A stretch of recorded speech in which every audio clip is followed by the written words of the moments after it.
mean, what is life without pink? No wonder most people are miserable.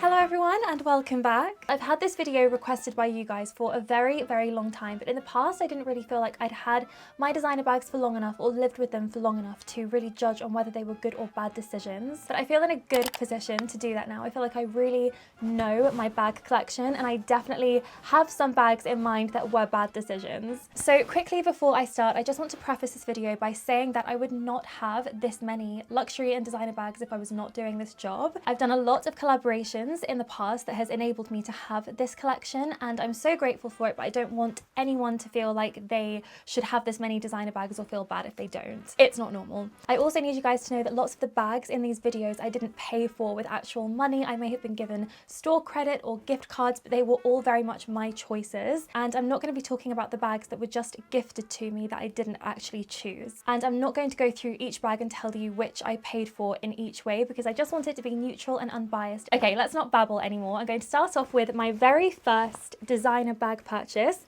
which was from Louis Vuitton. So I'm sure lots of you guys can guess what this bag is. It is, of course, the Louis Vuitton Neverfull. I feel like this is a really common like first designer bag purchase for lots of people. I suppose because it is on the more affordable side of Louis Vuitton, it's definitely a classic and it's really, really practical as well. I was really lucky. I managed to get one while they were still doing the rose ballerine interior, which I'm not sure they do anymore. Honestly, guys, this was a 10 out of 10 decision. 5 years later, and I'm still so glad that I've got this bag. I use it so often.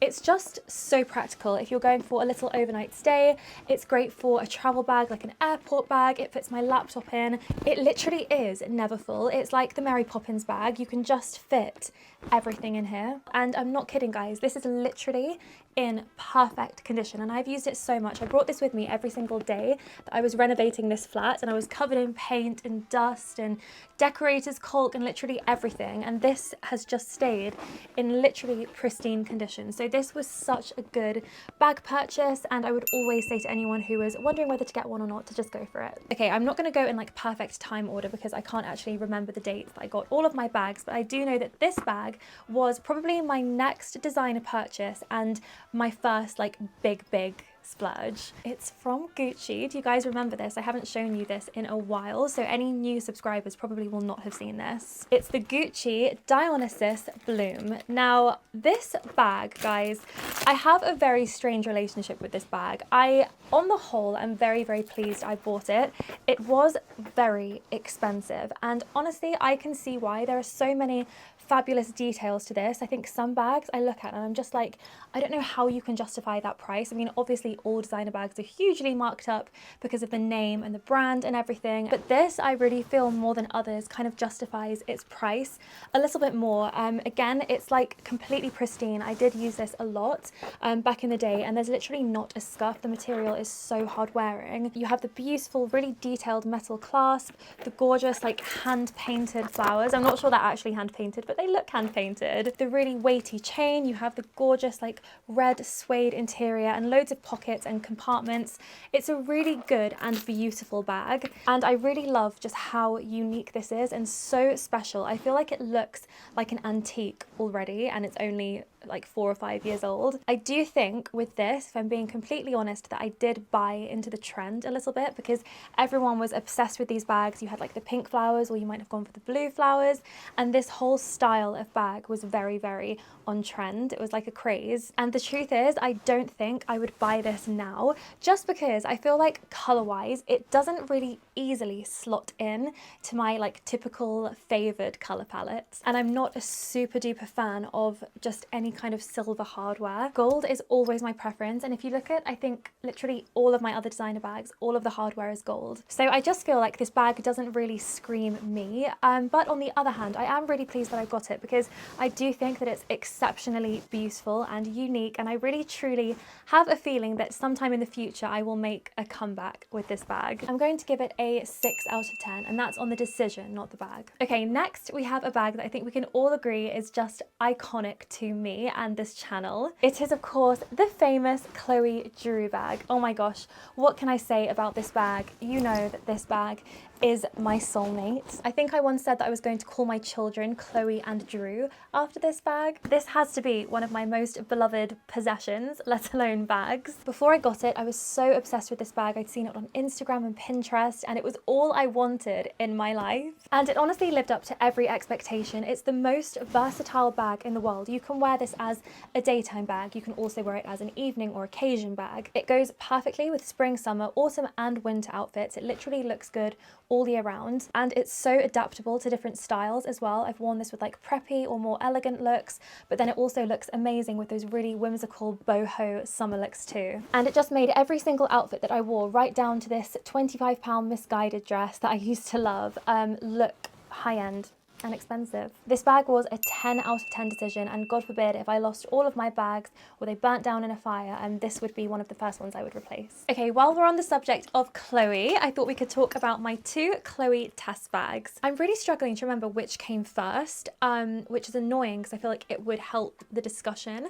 So if you guys remember, let me know. I would have to say that out of the two, I'm sure you guys can guess, this one is definitely my favorite. I love this bag so much. It's actually very strong competition for the Chloe Drew, but I do feel like they're very different, and I also think that the Chloe Drew is much more versatile than the Chloe Tess. I don't really see this as an evening bag, and I don't really reach for it that much in winter, but as a daytime bag I actually think it's a little bit more wearable than the Chloe Drew, because we have this really amazing leather shoulder strap, which I just love. I love wearing a bag under the shoulder like this. I think it's so cute, it's so convenient, you can stay hands free. There is also a long leather strap as well if you did want to wear it crossbody, but it's just a little bit more comfortable than the Chloe Drew, which is a metal chain. But on the whole, I mean, I have to give this bag a 10 out of 10. Now in comparison, this Chloe Tess bag I think is again a little bit like the Gucci Dionysus. It's a more interesting bag. We've got loads of different colours here. There's like dark brown, camel brown, kind of this really lovely deep red suede, and this beautiful pinky nude as well. So it's like really interesting, and it has different textures. This is like kind of like a faux croc, and smooth leather and suede. But I just don't find myself reaching for it anywhere near as much as the pink. I can't say that I regret getting this bag because I think it's absolutely gorgeous and I do love it, but I don't wear it anywhere near as much as the pink one. So for that reason, this is getting a 7 out of 10. Okay, next we are going to talk about my Mulberry Bayswater. So I got this at Bicester Village, and they are beautiful bags. The leather is lovely and they feel very well made, but I just think looking at this bag, I know that I wouldn't have paid full price for this. Which then leads me to say, well, did you only buy it because it was at the outlet and it was cheap? I do like this bag, and I have used it like a few times, but I haven't used it a lot, and I just feel like over time I realised that I'm more of a small handbag kind of girl, like a crossbody or a shoulder, rather than this big like traditional handbag. I prefer those bags for day to day, but then if I need like to take a ton of stuff out with me, I'm more likely to take this because it's nice and light, it fits tons of stuff in, and it's really practical to carry, whereas this kind of sits in this like in-between territory where I don't really find that I use it very often. So in case anyone's wondering, it's the Mulberry Bayswater, and I think people might recognise it more if I have the little sides out, but there's something about this that I really don't like. I always prefer to have it like this, and it also does have a long strap inside as well, so you can kind of carry it a bit more conveniently. The inside is really beautiful, it's super spacious, it's a very good, practical, pretty bag. The colour is just beautiful, it's like this blushy brown, which I adore, and I do think the bag is very, very classic, which is why I'm inclined to hold on to it rather than try and sell it. I like it, but I don't love it and I don't really use it. So for that reason, I'm giving it a 5 out of 10. Okay, next we have to talk about my biggest bag obsession. It's the bag that I have the most variations of, and even now, when I see another variation of it, I'm like, oh my God, I really, really want that. It is the Dolce & Gabbana Sicily bag. Oh my gosh, you guys know I have such an obsession with this bag. So the first one I ever got was this one, which is just the classic nude. I remember being really torn up whether to get the nude or the pink. Ended up with the nude, still internally really want the pink as well, like 4 years later. Or 3 years, I think I've had this 3 years, and I just love it. It's one of my favorite bags. It's just so classic, it goes with everything. This is like more of a perfect everyday handbag for me.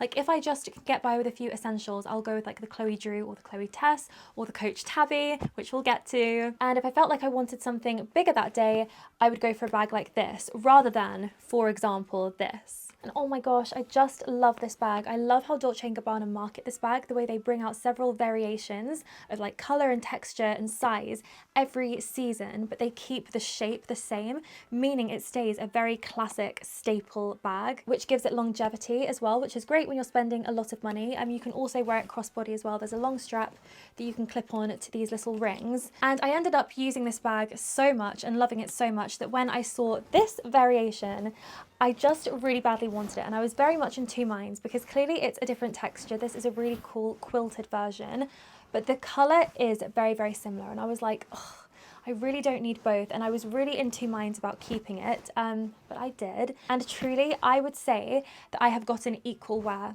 out of the two bags, which is astonishing because they are so similar, but I can't describe it. Some outfits just really work with this bag. It's slightly less pinky and more neutral than the other one, and obviously it's kind of, I'd say, a little bit more cool, whereas the other one is more elegant and classic. So yeah, these two are really up there with my favourite bags of all time, and they both get a 10 out of 10. So this is my third Sicily bag. As you can see, it's totally different. It's the really gorgeous like crochet material, which I just think is so unique. This really stands out. It's so special and different. I honestly see this as like a work of art. I absolutely love it. However, I have not gotten anywhere near as much wear out of this as the other two, and I kind of thought that this would be like my summer Sicily, because the other two I do feel like, especially the quilted one, really lends itself to autumn winter more, and I thought this would be just one of my go-to spring summer bags. But as you kind of live with a bag and you pair it with outfits, I think I've again come to the realization that I do just prefer smaller bags with my summery outfits. I like something that I can stick under the shoulder. I like something that can go crossbody, and this almost crosses a little bit too much into handbag territory for me in summer, if that makes sense. But again, I could never say to you that I regret getting this bag. I really don't. It's not like I look at it and think, I've gone off that, I don't really like it as much as I used to. I absolutely adore it. It's just from like a practical point of view, I don't find myself reaching for it as much as some of my other bags. So for that reason, this is going to get a 9. It's almost a 10, but just not quite. Okay, next, I'm afraid I'm gonna have to pull the mood down slightly with a bad decision bag. And this one honestly plagues me. Like, it irritates me every time I see it. So much so that I've had to physically put it out of sight. And that is the Chloe Abbey Day tote bag. This is not a tote bag. Why did they call it that? I sadly can't use that as an excuse. With this one, I feel like I was thinking this would be a really great autumn winter bag, like a really practical bag that I could fit lots of things in, that would go with like my neutral colour palette that I love to wear in autumn winter. But the truth is, and I'm really, really embarrassed about this, but it still has the tag. I've never taken it out of the house, and that's really, really bad. This is definitely the worst bag decision I've ever made, and honestly, like, looking at it, it's not like I dislike it. I do like it, but I just don't wear it, and I don't particularly have a desire to wear it. Part of me really likes the shape. I kind of think it has a little bit of a vintage look.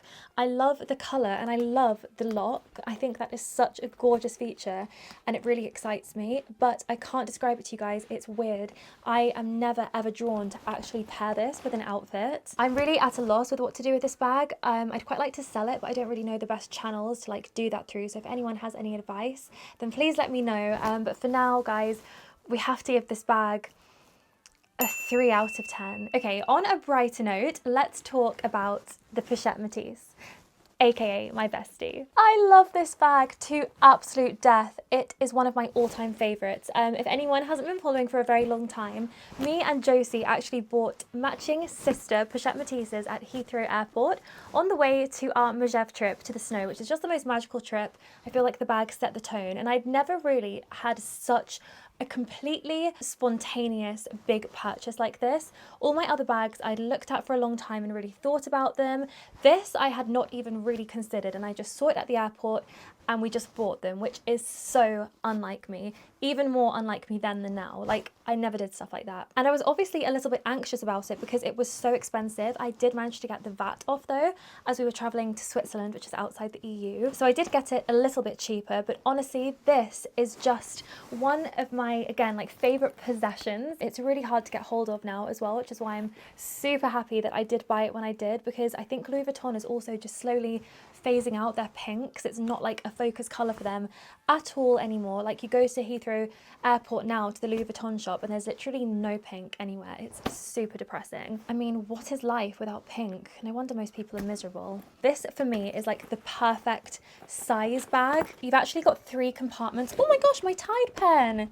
I wondered where that had gone. You've also got this really handy little zip pouch at the back as well, and the long straps. You can just have it crossbody like this, and it's just adorable. It's also pristine. I can't tell you how much and often I've worn this bag. I'm not even like particularly precious with my bags, like, oh my god, I won't put it on the floor, or oh my god, like I have to protect it at all times. I'm not like that. I'm quite free with them, and this just doesn't have a scratch. I think these have also gone up in value since I bought mine, making it a really good investment. Not that I would ever want to sell this, because I love it just as much as the day I bought it, making this bag decision a 10 out of 10. Okay guys, let's talk Prada now, because we have a mixed bag. Excuse the pun. I have 4 Prada bags, which is quite a lot. I didn't realise I had 4. So let's dissect. My first ever Prada bag purchase was this, which is the classic Prada Galleria bag. Now, I truly think that this is a beautiful, beautiful bag.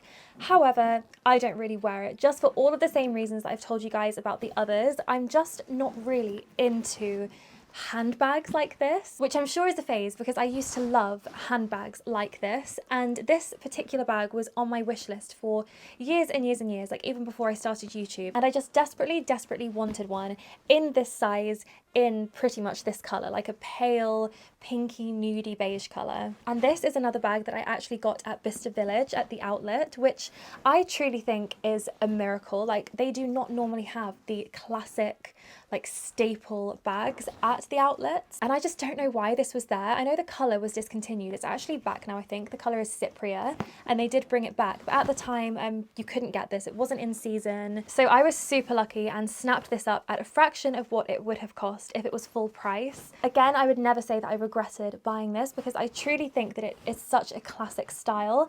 It's very timeless, and I think that this will stand the test of time. And when I eventually, like, my tastes come round to this again, whenever that may be, I truly think that it will still look classic and lovely. So although I don't really find myself using it that much, it's definitely not a regretful purchase. It's going to get a 9 out of 10. My next Prada purchase was this tote bag, which I also got at Bicester Village, and I obviously didn't go looking for this bag. You can't really go looking for anything at Bicester Village, because you'll just be disappointed. You kind of just have to see what's there on the day, and I saw this and really loved it. I thought that it would be a really nice practical tote bag, a little bit like the Neverfull, but it would just give me, you know, a variation. This again is just such an amazing travel bag. I love taking this on the plane. It's a great bag to use when I'm shooting, and I've got tons of like extra accessories and that kind of thing. I just love the vintage look with this beige canvas and the brown leather and the little bow. It's super spacious, it's super practical, and I've used it a lot, and I can't see myself ever really going off this, so this gets a 10 out of 10 too. So that brings us to my slightly less practical Prada bags. I don't know which one to go with first. I think we'll go with this, as it was the next one in order, and it's the basket bag. Now, I will be completely honest with you guys about this. I really love it. I love basket bags, and the Prada one for me is the nicest one I've ever seen. It's what I feel like all the other basket bags in the world wish they were.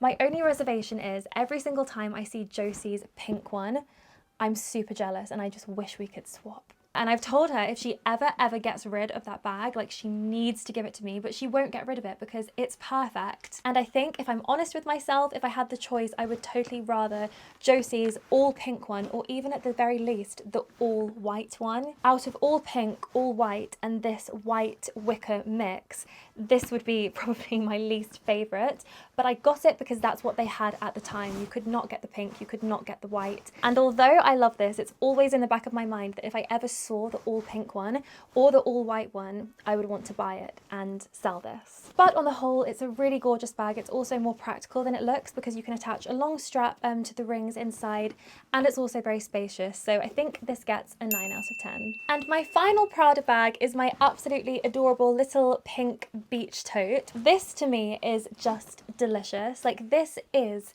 the sweets in the jar, you know, in the old-fashioned sweet shop that you see, and they're pink strawberry bonbons and you just really, really want them. This is what that bag is to me. Like, every time I would see it online or in person or on influencers in all the various colours, I was like, that is so cute. I really want it. In reality, I would say that this is not necessarily a bag that I would recommend over other summer bags. I do absolutely love it, and if you have money just to spend on designer bags, then yes, this is amazing. It's so freaking cute. I just can't. Like, this totally lights up an outfit. It's so much fun. It's just not very practical. I've already made the straps like a little bit dirty. I don't know if you can see, but this is not a bag that is very easy to clean or kind of like maintain its quality and its newness in the way that my other bags do. It's actually very spacious, which is good, and you can carry it just like by the handle or in your elbow, or there is also a long strap so you can wear it as like a proper bag. I just really hate the strap. Like, look how ugly the strap is. It's so fat, and I really don't like the navy blue. I do actually like pink and navy blue. It kind of reminds me of Jack Wills back in the day, but I just feel like it really ruins this bag. Like, they could have gone with pink and white stripes like they've done on the inside, which is really pretty, and also just made it a little bit thinner as well. I just think this strap is the ugliest thing, so I never ever wear the strap, meaning I have to carry the bag like this, which is really actually not very convenient and a little bit uncomfortable after a while. So although I love this bag so much, I hate the strap and it's not the most practical. So altogether, I'm going to be brutal and give this a 7. But I do love it so much and I'm really glad I have it.